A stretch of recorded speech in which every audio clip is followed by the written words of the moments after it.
we're back here again for another episode of The Name Above the Number. And if you want to start off just by introducing yourself, your full name and what position you play.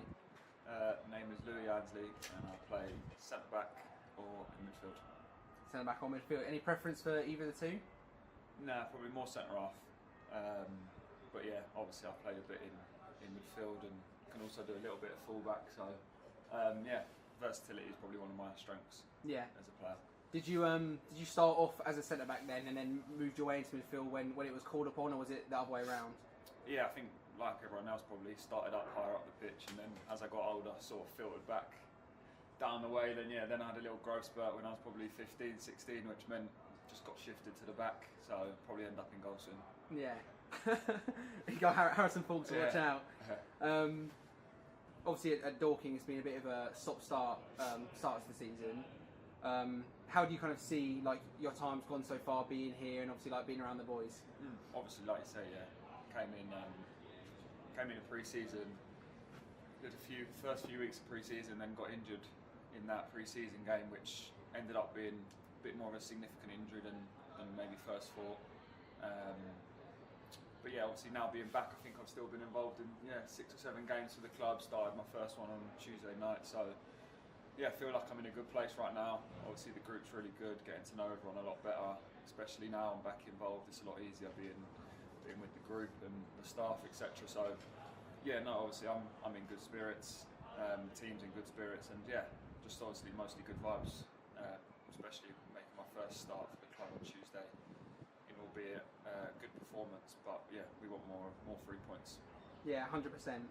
I think it's good to talk about sort of like what your football career has been like so far, and I don't know if people know, but obviously Gibraltar International as well, so we'll definitely get into that. But just if you want to take people through kind of like your general career path, and then maybe we'll like zone in on a couple of them. Yeah. So really through my youth, I was really Sunday League football until about 16, 17. So yeah, never really was at an academy properly. Had spells at going on trial at clubs for like a lengthy time, but mostly, I think when I was 16 I signed at Sutton as a Sunday League. And my first deal as such was Barnet, which was, at the time they were in League 2. Then I went over to Lincoln Redims in Gibraltar, which is the top team over there. And from there got bought by Blackburn and was out there for 4.5 years, really good times there. Went on a couple loans to Barnet and Woking. Then I moved over to Ireland for 18 months, and then last season was at Braintree for the year, and then here I am. I think there's definitely a lot to get stuck into then. I think it's quite interesting you say that about you not playing in any academies until 16, because I think nowadays you hear there's kind of this pressure of being like, if you haven't made it by, if you're not in an academy by 11, 12, then you're kind of, everyone else has got a head start on you. Did you feel that at all when you did start going in and playing with more professional players, or do you think there was some like merit to like the Sunday League experience that you had? Yeah, I think definitely. I think obviously the way I was brought up was quite pressure free, if you like. I think that's what a lot of academies come with, is a lot of pressure, a lot of I think it's like a highly professional, obviously, atmosphere. While I was really relaxed, my family were really relaxed, and I was mostly just enjoying it. Although having the same goal as an academy player, wanting to be a professional footballer, I think it just gave me basically, I was relaxed. I could do what I wanted as a kid. I still had the times where I could go out with my friends. I wasn't restricted with so many training sessions and games. So on the whole, I think for me it was the best thing and the best journey that it could have been. I think everyone's journey is different anyway. So that was just my journey that, I did go on a few trials, didn't get in for whatever reason, being too small, being too slow, whatever the reason, I had them all. And even when I hit 17, 18, still went on probably 12, 13 trials before actually then Blackburn even signing me. So it was a tough journey, but I feel like I said before, everyone has their own journey, and that was just my own one. Yeah, definitely.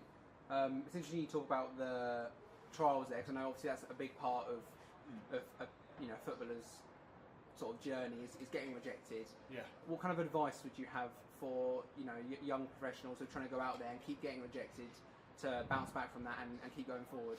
Yeah, I think the one thing I always have and have always had is like belief in yourself. Obviously I wouldn't have kept going on the trials if I didn't believe, and my family didn't believe in me.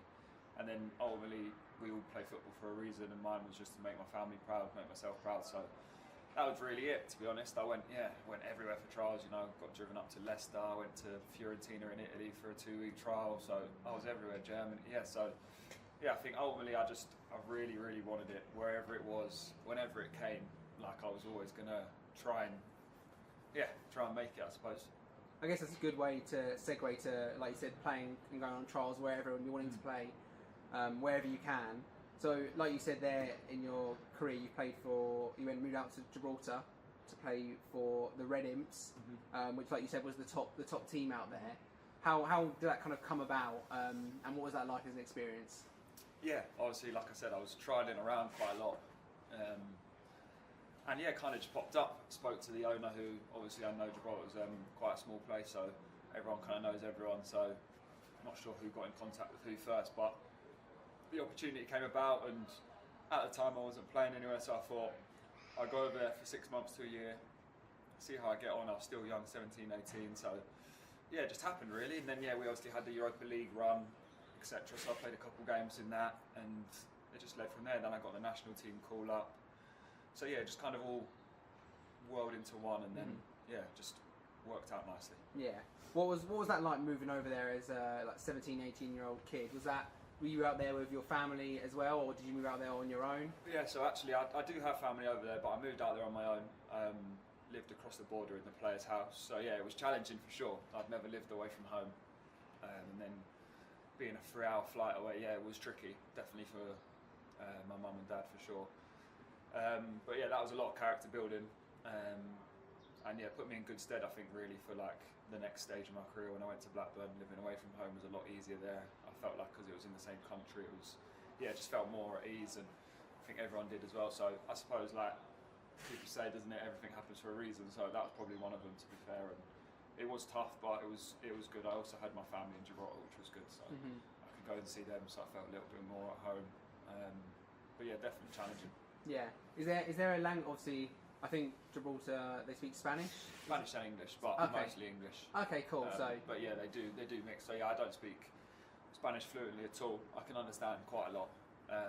My nan and my mum are fluent in Spanish, and they speak in Spanish. So I hear it all the time. So I'm quite good with picking up what they're saying and understanding. But yeah, I'm not much of a speaker myself. So was that a lot? Was it a lot of mix then when you were playing, when you moved over there with the club? Yeah. There's a lot of Spanish players over there, Spanish-speaking players, and obviously the locals speak English. They speak English fluently and Spanish fluently, so they kind of dip in between the two. But again, more English for sure. Was there a certain pressure of joining? You said, I think the Red Imps, they won the league the season before. So was there sort of a level of pressure and expectation that maybe a younger player wouldn't have joining a team, because it's unlikely that you'd go and join a team that's just won a division? Yeah, no, definitely. I think especially there, that was the first place that I experienced like an expectation to win every week, win every game comfortably as well. Really, even if you won 1 or 2-0, it wasn't really enough. So again, put me in good stead. Like when I was coming to sign here, it was one of the things I thought about, like getting that feeling back of expecting to win every week. Obviously, when I was the last few years, I haven't really had that. So was definitely a driving factor in why I wanted to come here as well. Yeah, 100%. So then, like you said, you went on to play for Blackburn after playing for the Red Imps. How does that kind of deal come around from when you're playing out there? Is it through an agent who's using their links over here? Yeah, I think it was more through a mutual family friend sort of thing. Kind of got in touch with Blackburn, the head scout of Blackburn, who then watched one of my Gibraltar games, because obviously at that time I'd just broke into the national team. I think I'd started 2 or 3 games, which at the time, obviously 18, playing for Gibraltar would have been quite a big thing. So it kind of came about from that. I went on trial for 2 weeks there, and then yeah, just really got along with the staff at Blackburn and the lads, to be fair. And yeah, ended up signing in the January, and yeah, didn't leave for 4 years. So yeah, it was hard to get rid of me. Yeah, I'm sure they didn't want. They tried. What was it like being in that setting at Blackburn? Obviously, that you were playing, I think, in the Premier League 2 when you first moved over there. What was the kind of standard of that like? Because I feel like that's an area that maybe fans don't really appreciate or understand, as there's not as much focus on, like the Premier League 2. But I imagine it's, like the crop of talent that you have coming through there is ridiculous. Yeah. The players you play against. I mean, we were speaking about it the other day. We still have a group chat of all the boys who played there, and the players who we used to play against, they're all flying. Any name drops in there? Oh yeah, loads. Like that was like prime time really. There was like Cole Palmer, Sam Adozie, who's at Southampton now. We was talking about him. You got there would have been loads. Can't even think of any. Cole Palmer's the big one because I was directly up against him. I was going to say anyone that gave you a nightmare. No, to be fair, no. No. Not even. But now he would like. I was going to say that like, it was easy. You can still pocket him. Yeah. Nowadays I reckon he'd chop me inside out. But on the time, it wasn't. Yeah, it was fine. I'm trying to think. It's bad, really. I should know some names. I feel like I'd have those on tap if I'd played against like. Yeah. Langa was good. Langa was good. Thank God I went up against him. Yeah. Left back against the Langa. Yeah, all the best. But, yeah, I don't really remember. But yeah, you're saying it was obviously like a ridiculous standard. Would you say that's the highest standard you had playing in that, or maybe even what's been kind of the most difficult step up you've had? Because there's been quite a lot, like you said. So even like National League in that is a completely different kind of football to. Then you have like the international football of Gibraltar and Premier League 2 of Blackburn, and then like you said, like Carabao Cup and stuff of Blackburn. So what do you think has been kind of the hardest step up for you? It's a tough question because like every level of football is so different. I think like the international stage is obviously so hard due to the opposition you're playing against. Really, the high level they are. Obviously, the highest intensity there is. Like the way they move the ball is the best I've seen. But then you've got the National League. It's just so like physical, like demanding on the body. Games every 3 days. So I think in every way it's got something really different. PL2, obviously, like you say, probably the least hard out of all of them, just due to the fact that it's obviously, one, it's not men's football, and two, it's a lot slower paced game, a lot more tactical and technical, and not as much emphasis on winning. So I feel like there wasn't as much, I would say, competitiveness as maybe the National League and international level, and obviously Blackburn first team. So yeah, like I say, every level was kind of different in its own way. Even obviously coming back from international this week to then a National League game, it's like chalk and cheese, as in, like we're playing one way with the national team, playing against Croatia because we have to, because of how good they are. Then coming into Tuesday, we're on the front foot against Dover, trying to. So yeah, it's obviously really good for me because I get kind of both sides of it, but I'm learning all types of styles and techniques as well. So yeah, as a player who wants to be a coach when they're older, it's actually really enjoyable to see. Yeah, I was going to ask you about how you kind of make that switch. Like you said, it is just so different how you're being asked to play and the opposition you're against. Is there anything you do that kind of helps you, get in the right mindset for that? Yeah, it's tricky. No, it's definitely tricky. But I suppose, with Gibraltar now, we definitely want to be a lot more front-footed. So like stuff I'll do here, I'll try and do it there. Albeit when we're playing against teams like Croatia, Czech, a lot harder games where we'd be deeper. It's difficult. But really just try and, whatever the coach says to do, I just try and implement that really. Positives and negatives, just learn, watch a lot of footage. We have a lot of footage here, we have a lot of footage when we're away, so similar things really. I'll try and prepare the same before and after games, so yeah, that's it really. Great. I'd like to also just dive into sort of, the whole Gibraltar thing, because I know people will be really interested to talk about that.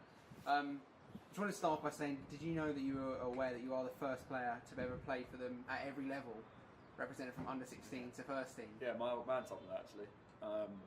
I didn't know that, no, and I don't think, I've just seen it, I think he's seen it on Wikipedia, or something like that, and I suppose it's not a bad stat. Is it one that it can't be broken, can it? Yeah, I'll take that. It only would be matched, wouldn't it? Yeah, Yeah. I'll take that. Can't get a trophy for that though, can you? I don't think so. We can make you one maybe. End of the season. End of season award. We'll just win the South. Yeah.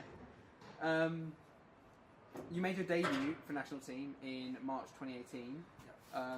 With a last minute call up, that was, I read, there was an injury to one of the first team players in the warm-up against Latvia. What was kind of going through your head during that moment? Yeah, to be honest, like you said, because it happened so late on in the warm-up, it was more a case of my name got shouted. All I remember really, looking back on it now, it was like 7 years ago now, so yeah, a long time.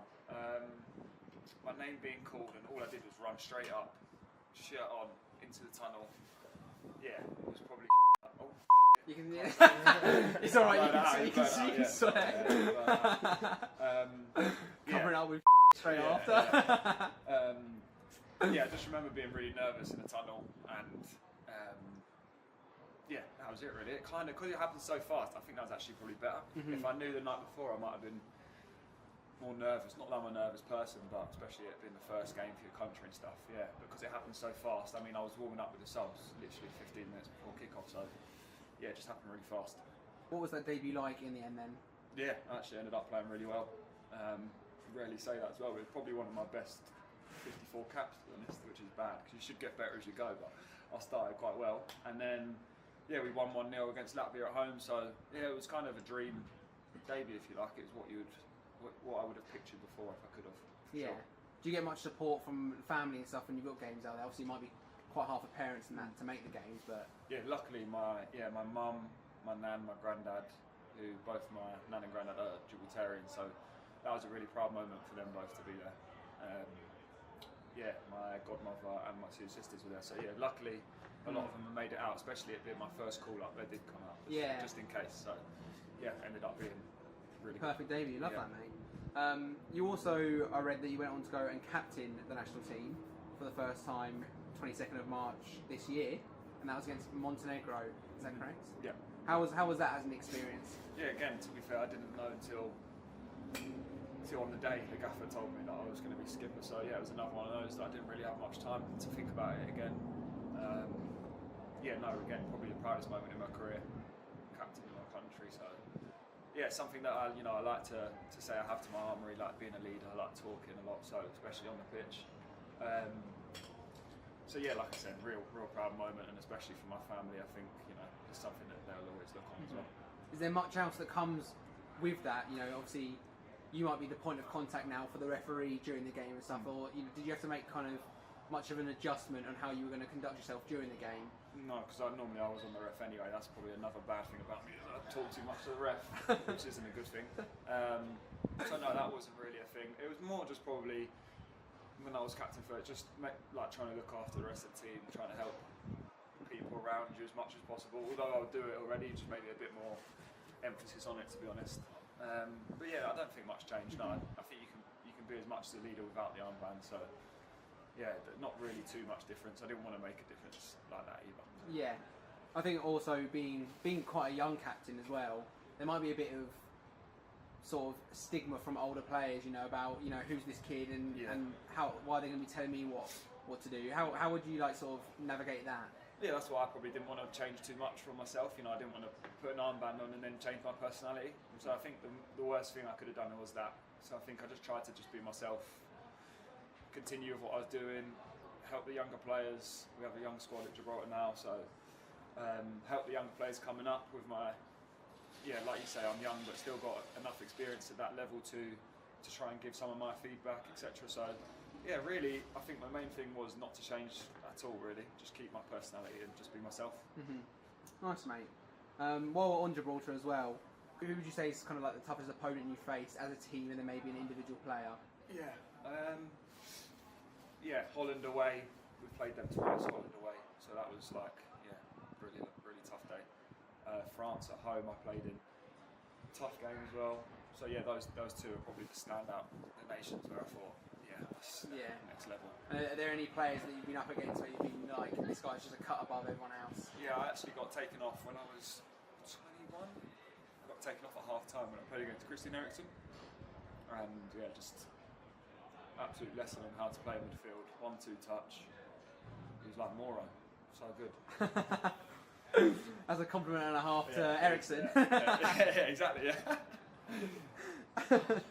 Do you ever get tempted to have you done much shirt swapping and stuff? Because I know that I feel like I'd be wanting to grab whoever shirt you can, but yeah, I'm mixed opinions on it. Yeah. I have done, because there's been times where people just say to me, if you don't do it, you'll regret it when you're older. So I've got a couple France shirts, a couple Holland shirts. And then just a couple random ones, to be honest. Like if the result was all right and we played well and the performance was good, I'd be more inclined to. But then there's other times where I just haven't bothered and haven't wanted to. So I'm a bit hit and miss with that, really.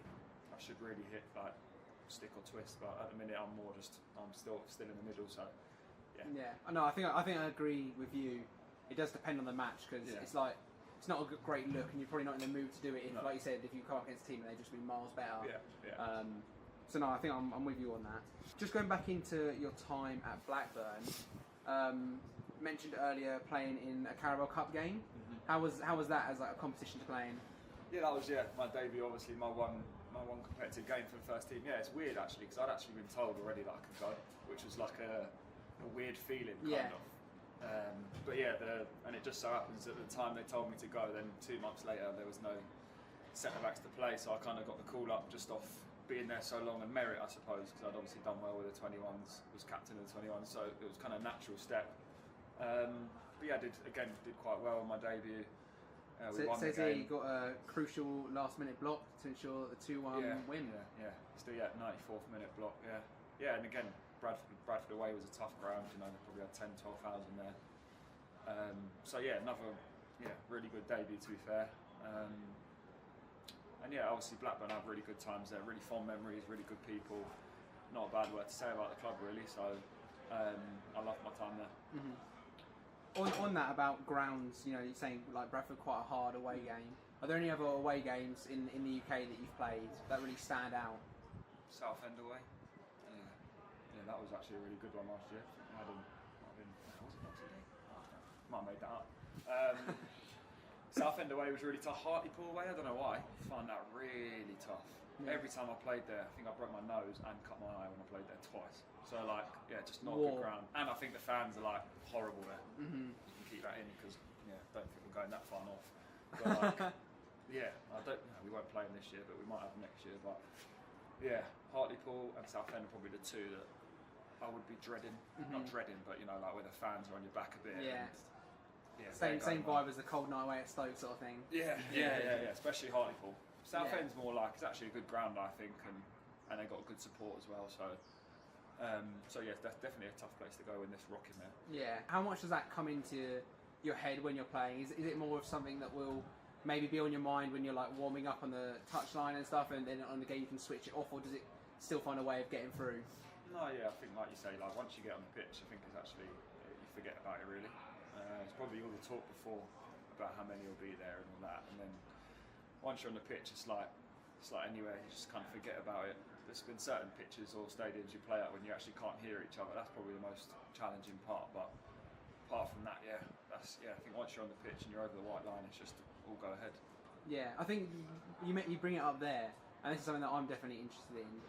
Probably more in Gibraltar games and stuff, or you know when you've played in the atmosphere, it has been bouncing and really loud. How much can the managers influence what they're saying? You know, obviously you see at Premier League like Arteta screaming and saying stuff. How much is that getting across to the players? I don't hear any information until half time really. Yeah. Unless it's tactical and you're going in. But I mean, we played at the Aviva and you can't hear anything there. You can't even hear your mate who's on the halfway line. If you're on the edge of the box, there's no chance. So I think that's where a lot of responsibility comes into it, about just talking to the people next to you and around you. That's where it's so like different and difficult. So, but yeah, like you say, I think in the Prem they must not be able to hear the manager, but it does look like it's saying a lot because it always pans to him, and I'm thinking the same. But there's a lot of them that all the main ones do it. Pep and everyone, isn't it? So they're probably talking to the closest one. I reckon. And then I don't know if it gets relayed on, but. Yeah, it's hard to hear for sure. Like Chinese whispers at that point. I guess, exactly. Starts off with him telling the winger to invert, and it goes over to the other side, and it's like completely different instruction. So this next section I've got here, I've got some questions from fans on Instagram and Facebook. Sweet. And so the first one here is from Price123996. Pricey. And they ask, what made you join Dorking? So obviously I had a good year last year. I think it was my most games played in the season. And to be fair, I had a lot of chats with different people, different managers, and I just got a good feeling from Mark. He was really keen to bring me in, and I thought that was a really good thing. You know, sometimes you speak to people and they don't give you a certain vibe or energy, and I got a certain vibe or energy that he would want to make me a better player, but most importantly he wanted to win things as well. So and that aligned with what I want. So I think that was mainly my decision making. Obviously I knew Rob Tuvey as well from before, so I was kind of speaking to Mark and Rob, And then just me and my family, we sat down, went through it all. Obviously, I'm really local to here. I'm only 20 minutes away as well, so that was another factor. And yeah, obviously I knew about the club. I'd seen all the videos, I'd seen the social media. So yeah, really, it was all those factors kind of come into one, and yeah, now I'm here. Yeah, I know we're all glad to have you here, mate. So thanks for coming along. Cheers, yeah. Cheers, Pricey, for the question as well. So now we're moving on to Matt Gardiner, 92, and he said, "What's the best country to visit?" Oh wow, best country. Good question. Big up, Matty.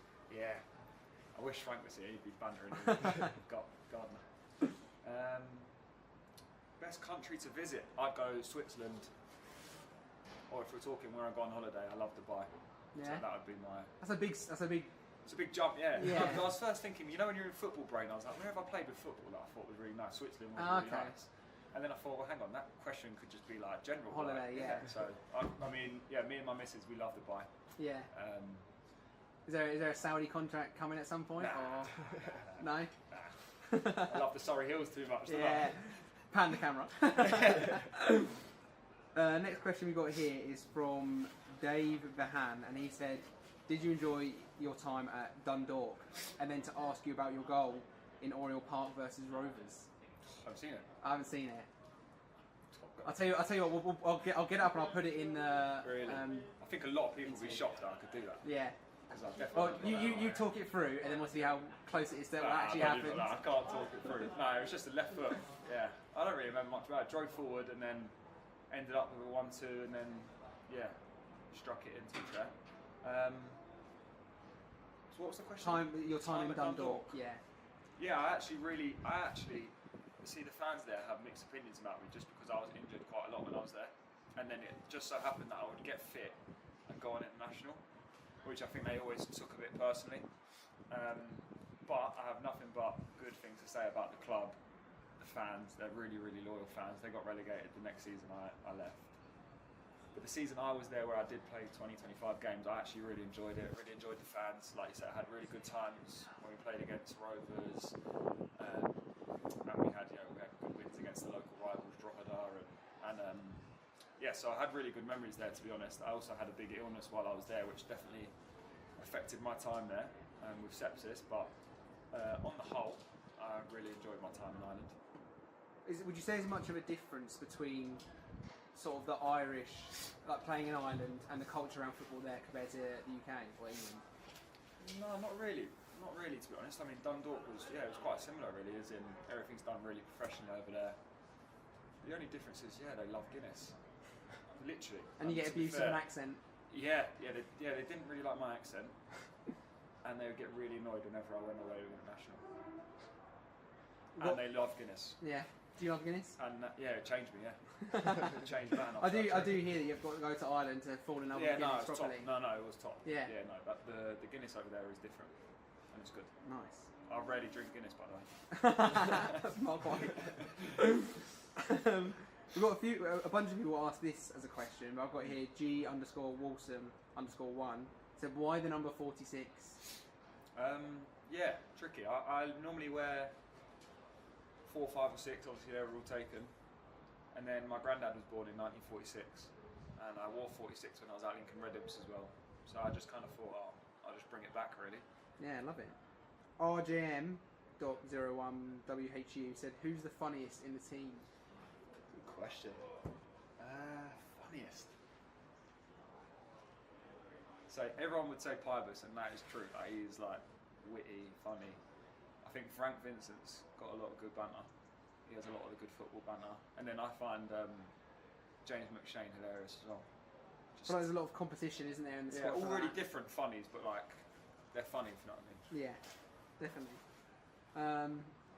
We've got Zach.C33 here. Said, who's the best player you've played with and against?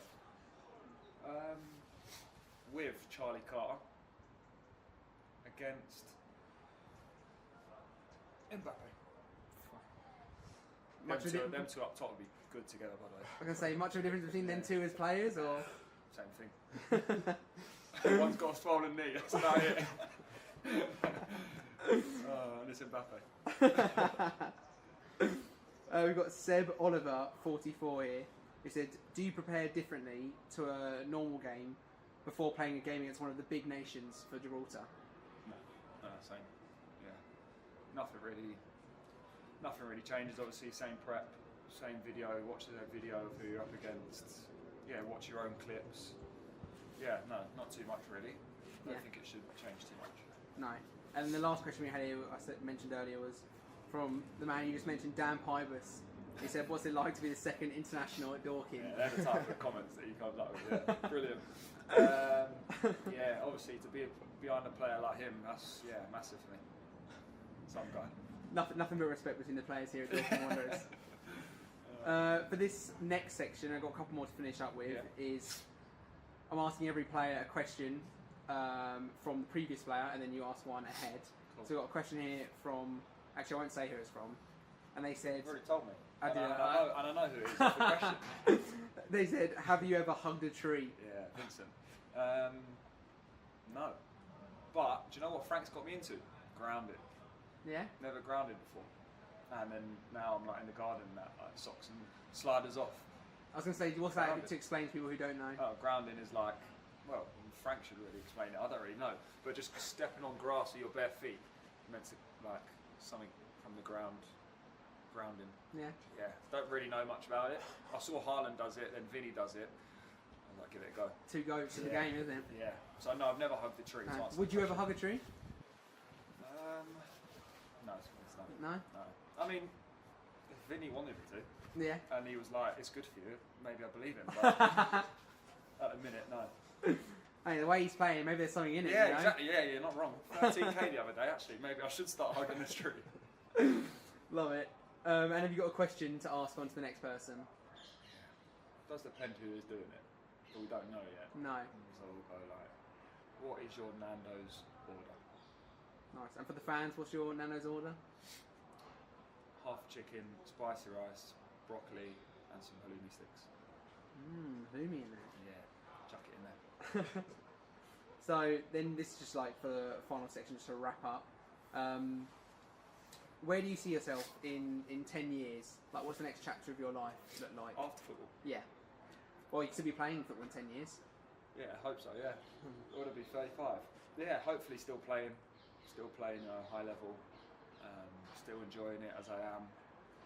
And then, yeah, probably at that age I'll probably start to look towards when I stop playing. So I'd like to be a manager / coach when I'm finished, or, you know, something to do in a football club, whether that's higher up. Sporting director, managing director, anything like that. So, yeah, really, I hope in the next 10 years I continue playing as much as I can, enjoying it, and then ultimately looking towards my next steps as well. Where's that come from? The sort of desire for, like, for quite a young player, you're already quite set on wanting to coach or manage. Is that come from anywhere in particular? I just think I've been brought up watching football. Watching managers, watching players, and kind of from, like you said, from a young age, I kind of always thought to myself about being a manager or being above a manager where you're almost, a director-ish role. And I just think, recently I started my UEFA B and started my global directorship course with the PFA. So I just think, it's kind of just the natural progression for me and what I wanted to do, and hopefully that happens. Nice. Maybe you'll be the successor to Mark White to take the helm, Dorking Wanderers. Maybe. And then the final question I've got for you is, what does success look like to you? Success looks like to me, I think just the word success just goes with win. And to be fair, I think this season is something that I want to do when I come back into the team. I want to win. I want to be successful, and I think success for this football club is promotion. And I think that was the goal when I signed, and I think still is the goal. I think we've had a lot of good performances, and I think that in the long run, those good performances will lead to success and will lead to points. So that's kind of my mindset for this season, and hopefully it is a success. Yeah, lovely, mate. Well, thank you very much for that. Cheers, man. mate. Yeah.